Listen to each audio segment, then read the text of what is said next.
जय शनिदेव। आज हम करेंगे शनिवार की व्रत कथा। एक बार संसार में चारों ओर पूजे जाने वाले नवग्रह एक स्थान पर एकत्रित होकर परस्पर विधि प्रकार से वार्तालाप करने लगे। जब बात इस पर आ पहुंची कि उन 9 ग्रहों में सबसे बड़ा और सर्वाधिक पूजनीय देव कौन है, तो प्रत्येक ग्रह देवता स्वयं को बड़ा कहने लगा। इस बात पर जब बहुत देर तक वाद विवाद होता रहा और कोई भी निर्णय न हो सका, तो यह तय हुआ कि चलकर इंद्र से इसका निर्णय करवाना चाहिए। सो वह सभी ग्रह इंद्र के समक्ष उपस्थित हुए। उन सब की बातें सुनकर इंद्र भी सोच में पड़ गए कि किसको छोटा कहे और किसको बड़ा, किसकी श्रद्धा के पात्र बने और किसके कोप का भोजन। और अंत में निर्णय न करते हुए बोले, मैं अल्प बुद्धि हूँ, इस बात का निर्णय करने में असमर्थ हूँ। मुझे तो आप सभी बड़े नजर आते हो और मैं सभी का आदर सम्मान करता हूँ। इस पर नवग्रह संतुष्ट नहीं हुए और हट करने लगे कि उनका निर्णय आपको अवश्य करना चाहिए। तब देवराज बोले, मृत्यु लोक में अत्यंत न्यायप्रिय राजा विक्रमादित्य राज करते हैं। आप उसके पास जाएं, वह अवश्य आपकी समस्या का कोई ना कोई समाधान करेंगे। इंद्र से निराश होकर नवग्रह मृत्युलोक में जाने को तत्पर हो गए। देवराज इंद्र ने जब उन्हें वहां से जाते देखा तो प्रशंसा से सांस लिया। इस धर्म संकट से निकलना उसके लिए सचमुच ही कितना दुष्कर था, पर अपनी चतुराई से उन्होंने अपने ऊपर आए संकट को राजा विक्रमादित्य पर टाल दिया। उज्जैन नगरी की इन दिनों सारे ही भारत में धाक थी। एक तो वहां राजा विक्रमादित्य के दरबार में बड़े बड़े ज्ञानवान लोगों का जमावड़ा रहता था, दूसरे उस न्यायप्रिय राजा के न्याय में उज्जैन नगरी के सारे भारत के डंके बजते थे। स्वर्ग में जब नवग्रहों का निर्णय न हो पाया तो वह अपने अपने विमान पर आरूढ़ होकर मृत्युलोक में आ उतरे। ठीक उसी समय जब राजा विक्रमादित्य का दरबार ठसाठस भरा हुआ था। नवग्रहों को इकट्ठा देखकर विक्रमादित्य अपने सिंहासन से उठ खड़े हुए और सभी देवों के सम्मान पूर्वक आसन ग्रहण करने का अनुरोध करने लगे, पर उनमें से किसी ने भी आसन ग्रहण नहीं किया। विक्रमादित्य ने जब प्रश्नवाचक दृष्टि से उनकी ओर देखा तो बृहस्पति देव ने आगे बढ़कर जोरदार आवाज में कहा, हे राजन, हम यहाँ पर तब तक आसन ग्रहण नहीं करेंगे जब तक आप यह निर्णय नहीं करेंगे कि हम में सबसे बड़ा कौन है। राजा अपने ऊपर आए इस धर्म संकट को देखकर पल भर तो घबरा गया, परंतु शीघ्र ही उसने स्वयं को संभाल लिया। उसने अपने मन में एक युक्ति सोच ली। दरबार में छोटे छोटे आसनों की एक पंक्ति प्रवेश द्वार तक चली गई। राजा ने इन लोगों से कहा, आप यहाँ पर आसन ग्रहण कीजिए और मैं सोचकर अभी आपका निर्णय करता हूँ। यह कहकर राजा अपने सिंहासन पर जा बैठ गया। सिंहासन के निकट ही जो आसन पड़ा था उस पर भागकर बृहस्पति देव जा बैठे। उसके अगले आसन पर सूर्य देव जा बैठे। सूर्य के निकट ही चंद्रमा और फिर इसी प्रकार से बुध, मंगल, राहु, केतु इत्यादि ने अपना आसन ग्रहण कर लिया। पंक्ति के 8 में थे वह गर्भ, किंतु उन्हें भी संतोष था कि उसके बाद शनिश्चर बैठेंगे, किंतु आसन प्रवेश द्वार के समीप और सबसे अंत में होने के कारण शनिदेव उस पर नहीं बैठे। राजा विक्रमादित्य ने सोचा था कि जो ग्रह उस अंतिम आसन पर बैठेगा वह उसी को विनय और दयाशीलता के आधार पर बड़ा घोषित कर देंगे, पर वहां तो बात ही दूसरी हो गई। शनिदेव अति क्रोधी और विकट स्वभाव के देवता हैं। जब वह नहीं बैठे तो 8 ग्रह खिलखिलाकर हंस पड़े। अपना इस प्रकार से अपमान होते देखकर शनिदेव की आंखें क्रोध से लाल हो गई और भ्रिकुटी तन गई। क्रोध से कांपते हुए बोले, राजन, मुझसे बैर लेकर तूने अच्छा नहीं किया।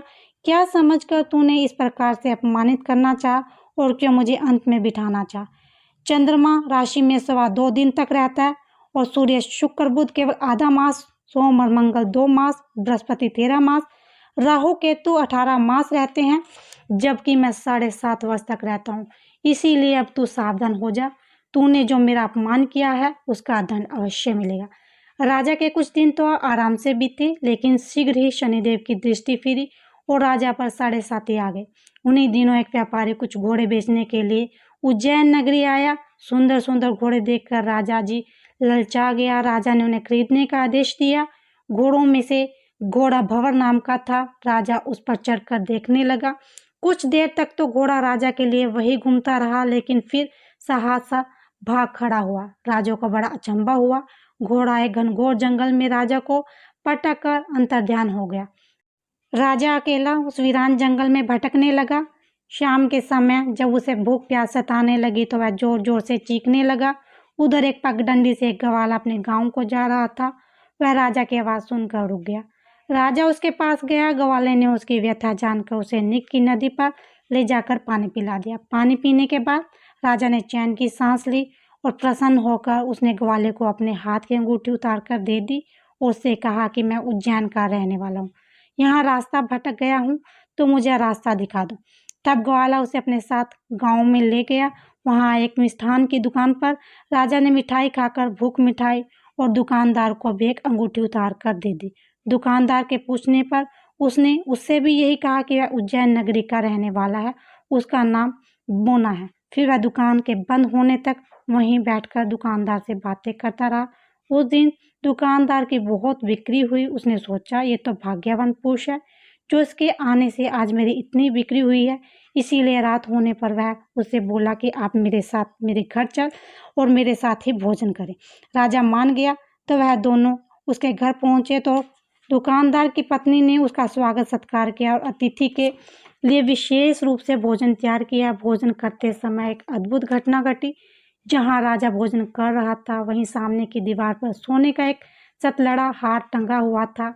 उसके पीछे एक चित्र था। सहसा वह हार वहां से अदृश्य हो गया। दुकानदार के यहाँ एक स्त्री दासी थी। उसने जाकर घर की मालकिन से कहा, वहाँ खूंटी पर हार नहीं है। जब बात दुकानदार तक पहुंची तो उसने राजा से पूछा। वह बोला, मुझे तो मालूम नहीं, तुम्हारे और मेरे अतिरिक्त यहाँ तो कोई नहीं आया। सच सच बताओ, हार कहाँ है? मुझे नहीं मालूम। राजा फिर बोला, मेरे पास कोई हार नहीं है। जब कोई निर्णय नहीं हो सका तो दुकानदार राजा को उस नगर के राजा के पास ले गया। उस नगर के राजा ने जब विक्रमादित्य की भोली भाली सूरत देखी तो बोला, ये व्यक्ति कभी चोरी नहीं कर सकता, और यह कहकर उसने विक्रमादित्य को छोड़ दिया। विक्रमादित्य जब उस नगर में यूं ही घूम रहा था तब उस नगर के एक तेली ने उसे कहा, मेरे यहाँ काम कर लो तो मैं तुम्हें रहने का स्थान और खाने की सामग्री दूंगा। राजा मान गया। तेली उसे अपने घर ले गया। वहां सारा दिन राजा घानी पर बैठकर उसके बैलों को हाँकता। तेली बाजार में तेल बेचता।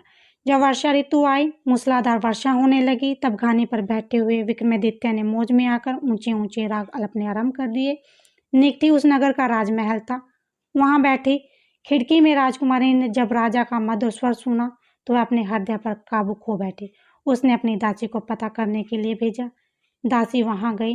राजा को गाते हुए देखकर लौटी तो राजकुमारी ने बोली, वहां पर तो कोई अति सुकुमार नवयुवक आनंद में आंखें बंद किए बैठा गा रहा है। राजकुमारी ने सुना तो उसने अन्न जल का त्याग कर दिया। रात तक उसने कुछ नहीं खाया। रानी ने आकर राजा से कहा, राजकुमारी एक तेली पर मोहित हो गई है और उससे विवाह रचना चाहती है। राजा ने सुना तो वो क्रोधित हुआ। उसने तेली के घर से विक्रमादित्य को बुलाया और उसके हाथ कटवाकर जंगल में फेंकवा दिए। यह बात जब राजकुमारी को पता चली तो वह अपनी बात पर और भी दृढ़ हो गई। बोली, मैं तो अब उसी को वर मान लिया है, चाहे वो कैसा भी हो, विवाह तो मैं उसी से करूंगी। बेटी की हट देखकर लाचार हो राजा को ने दोबारा विक्रमादित्य को उस नगर में बुलाया। उससे राजकुमारी का साधारण ढंग से विवाह संपन्न कर दिया और एक छोटा सा मकान देकर वहां रहने लगा। दोनों उसी में रहने लगे। एक दिन जब विक्रमादित्य सोया हुआ था, स्वप्न में उसने शनिदेव नजर आए। विक्रमादित्य ने उनको नमस्कार किया, क्षमा याचना की। शनिदेव ने उसे आशीर्वाद दिया और बोले, अब तुम्हारी 7.5 खत्म हो गई है। राजा बोला, मुझसे जो भी गलती हुई है उसके लिए मुझे क्षमा कर दिए। शनि ने मुस्कुराकर आशीर्वाद दिया तो राजा की दोनों भुजाएं पुनः लौट आई। राजा ने अपनी पत्नी राजकुमारी को रात को जगाया नहीं और वह रात को उसके गले में अपनी बाहें डालकर सो गया। सुबह राजकुमारी की आंखें खुली तो उसने अपनी गर्दन में बाहें पड़ी देखी। वह चौंक कर उठ बैठी, लेकिन शीघ्र ही विक्रमादित्य ने जागकर उसको आश्चर्यचकित कर दिया। तब उस नगर के राजा को यह बात मालूम हुई तो वह भागा भागा आया और उस अपंग को फिर से स्वस्थ देखकर चकित रह गया। उसने भी विक्रमादित्य से यही कहा कि यह सब शनिदेव की कृपा का फल है। विक्रमादित्य ने अपना वास्तविक परिचय भी उस राजा को दिया और सारा किस्सा विस्तार से सुनाया। सुनते ही राजा विक्रमादित्य के चरणों में गिर गया, क्षमा याचना करने लगा। ये खबर सारे नगर में फैल गई। दुकानदार को जब ये बात खबर मिली तो वह भागा भागा आया और विक्रमादित्य के पांव पर लेटने लगा। विक्रमादित्य उसे उठाया, आसन पर बिठाया, कहा, तुम घर जाकर उस खूंटी पर देखो, हार टंगा हुआ है। और वास्तव में उसने खूंटी पर हार को टंगे हुए पाया। फिर विक्रमादित्य ने कहा, राजा से माफी मांगी। तो वहां के राजा ने हाथी घोड़े इत्यादि देकर नौकरों के साथ लश्कर समेत विक्रमादित्य को विदा किया। राजा विक्रमादित्य जब राजकुमारी को लेकर अपनी नगरी उज्जैन पहुंचा तो सारी नगरी में उत्साह छा गया। अपने राजमहल में प्रवेश करने से पूर्व विक्रमादित्य ने नवग्रहों की पूजा की, शनिदेव को सर्वोच्च स्थान दिया। साथ ही उसने नगर भर में ढिंढोरा पिटवा दिया कि शनिदेव मनवांछित फलों को देने वाले हैं और नवग्रहों में सर्वोच्च स्थान रखते हैं। इस प्रकार शनिदेव को मानकर विक्रमादित्य ने अपने राज्य यश और कीर्ति को अमर कर लिया। बोलो शनिदेव महाराज की जय। बोलो श्री नवग्रहों की जय।